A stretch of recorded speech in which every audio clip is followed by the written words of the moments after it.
Saya menutup diri dari teman-teman, malu karena kamu nggak perlu lihat Keisha yang seperti ini. Saya juga nggak mau menunjukkan Keisha yang seperti ini ke semua orang. Sakit itu berpindah ke tenggorokan, jadi tepatnya di bagian sini. Tiba-tiba itu ada benjolan, di sebelah kiri ada 3 dan di sebelah kanan ada 2, dan itu sakit banget. Tapi sakit saya itu semakin menjadi dan akhirnya saya nggak kuat, muka saya bengkak, di leher saya tuh ada nanah. Saya udah seperti tengkorak yang hidup. Bahasanya mungkin tinggal ajal aja yang menjemput. Saya melewati sebuah operasi, cairan itu hampir sepenuh 1 gelas. Kalau boleh Tuhan, sembuhkan saya atau Tuhan panggil saya pulang. Saya cuma bilang, jangan pernah tukar Tuhan dengan apapun. Tuhan itu baik. 1 tahun yang lalu, sebetulnya tidak ada gejala apapun, kondisi saya tidak bisa. 1 tahun yang lalu, sebetulnya tidak ada gejala apapun, kondisi saya tidak bisa makan. Nafsu makan saya semakin menurun, apapun yang masuk ke dalam penciuman saya itu efeknya selalu mual. Tapi saya tetap harus makan karena saya harus beraktivitas. Jadi saya tetap paksakan makan. Jadi walaupun 1 sendok, 2 sendok, saya tetap makan.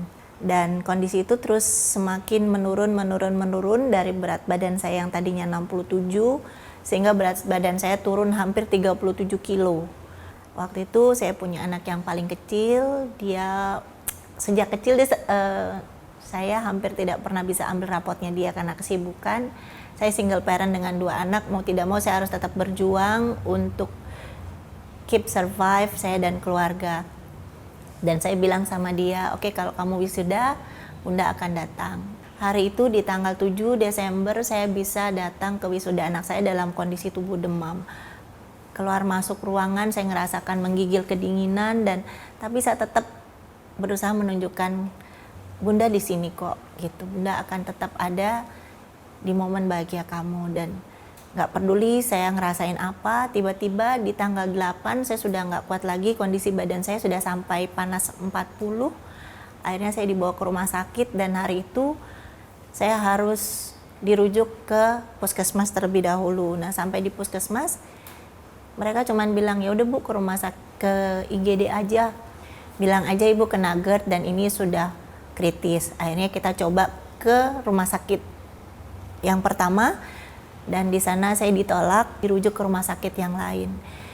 Di rumah sakit yang lain itu saya juga tidak langsung dilayani, nunggu beberapa saat sampai dokter datang.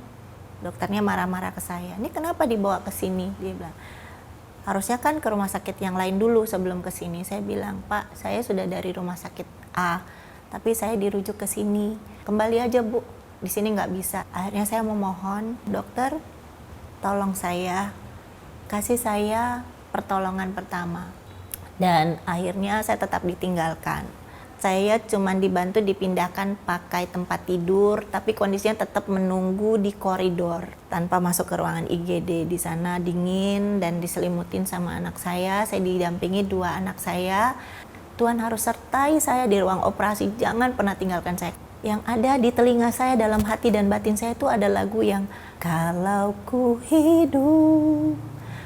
hidup bagimu, hatiku tetap menyembahmu.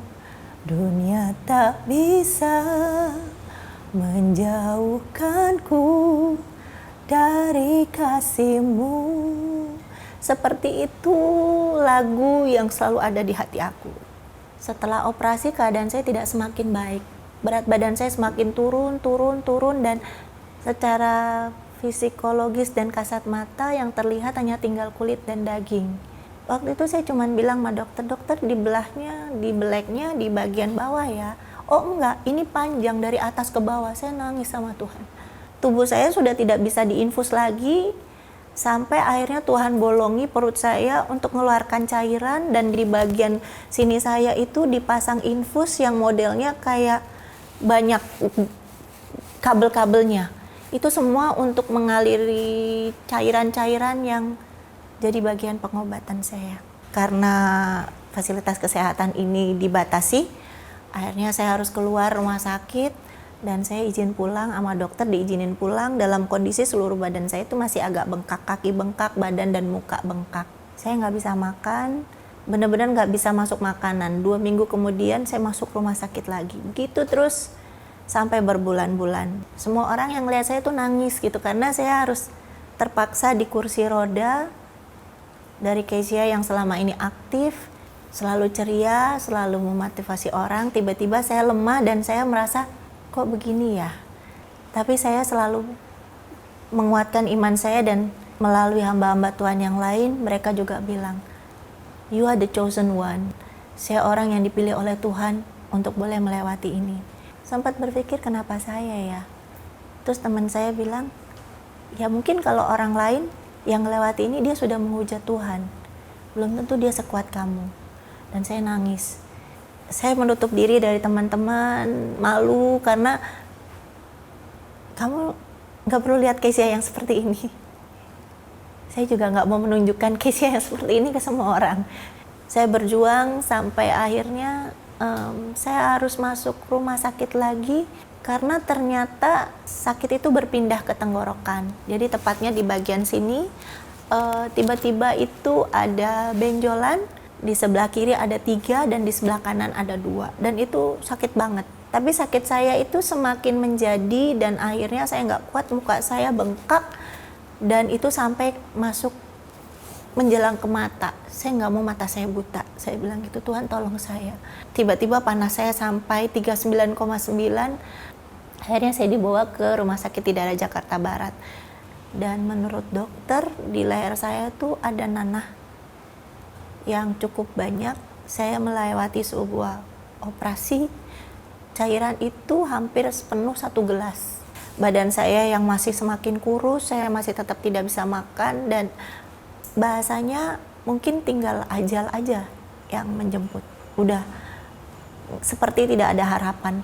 Tapi saya kembali membangkitkan diri saya sendiri, menguatkan diri saya sendiri dan saya bilang, kalau boleh Tuhan, sembuhkan saya atau Tuhan panggil saya pulang. Akhirnya di awal Februari, di minggu kedua tepatnya, saya diberhentikan dari pekerjaan. Setelah sekian lama saya tidak bisa berkontribusi. Saya cukup memahami sih, karena perusahaan ini sangat baik membantu saya selama sakit. Hari itu, di saat saya lemah, saya bilang sama anak saya, kalaupun Bunda pulang, jangan ada tangisan. Kalian harus nyanyi sukacita, karena akhirnya Bunda selesai.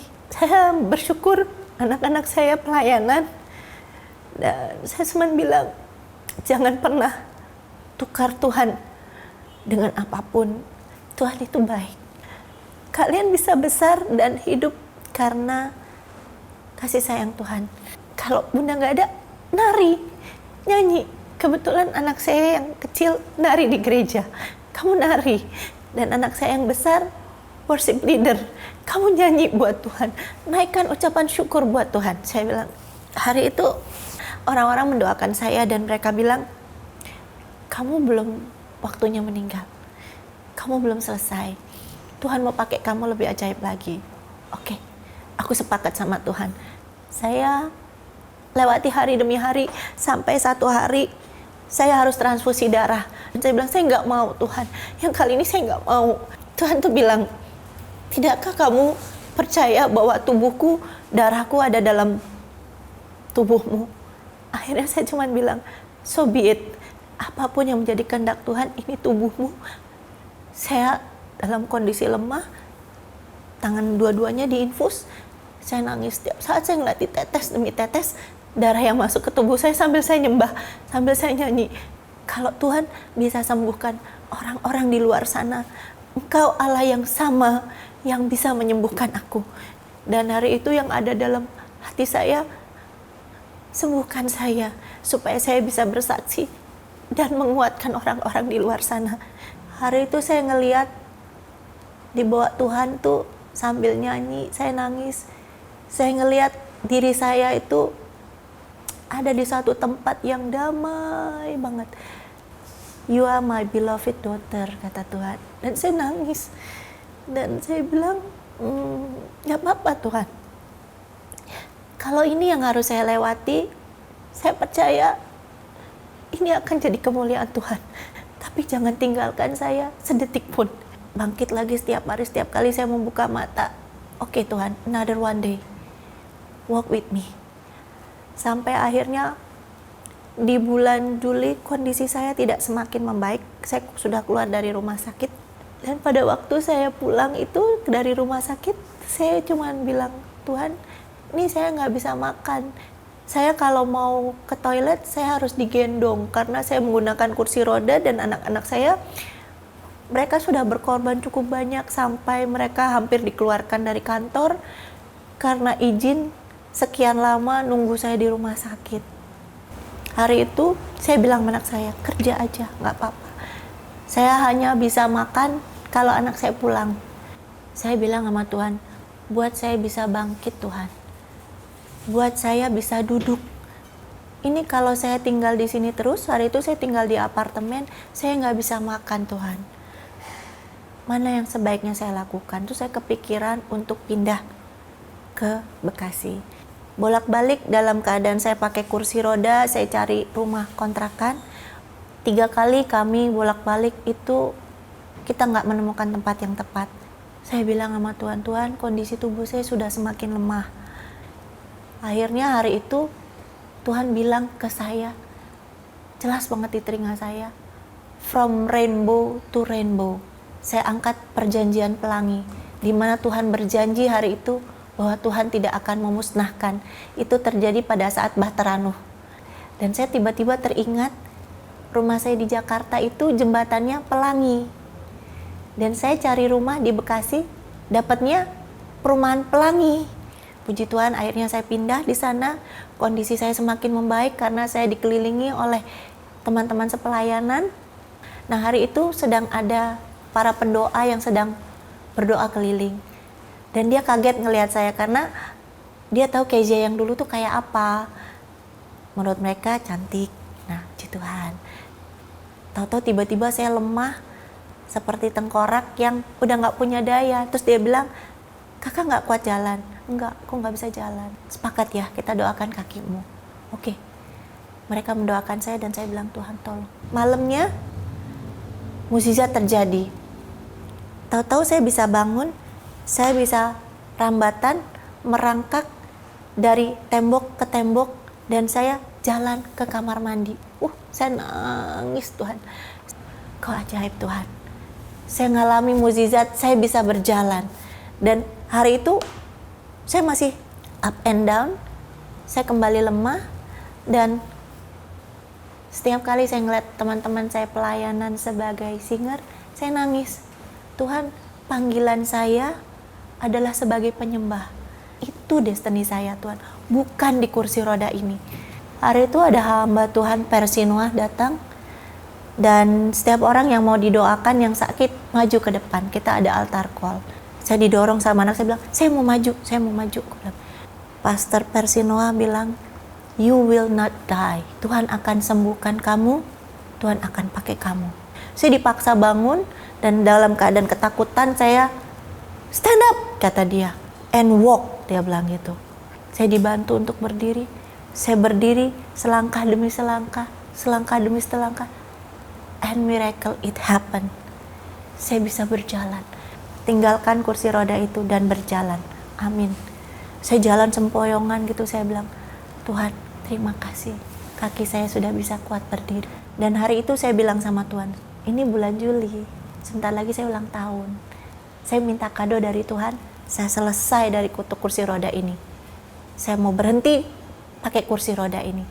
Dalam nama Tuhan Yesus saya akan berjalan. Dan hari itu saya mengisi hidup saya, hari-hari saya itu berada di taman.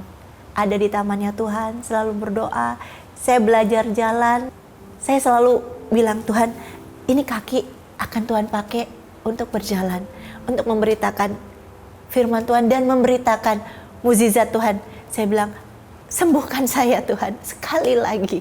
Dan hari itu, hari demi hari kondisi saya membaik dan puji Tuhan, Tuhan mengabulkan. Di bulan Juli saya dikasih kado terindah. Saya sudah nggak pakai kursi roda. Walaupun saya belum pulih, saya bilang kembalikan kursi roda ini, saya nggak mau pakai lagi.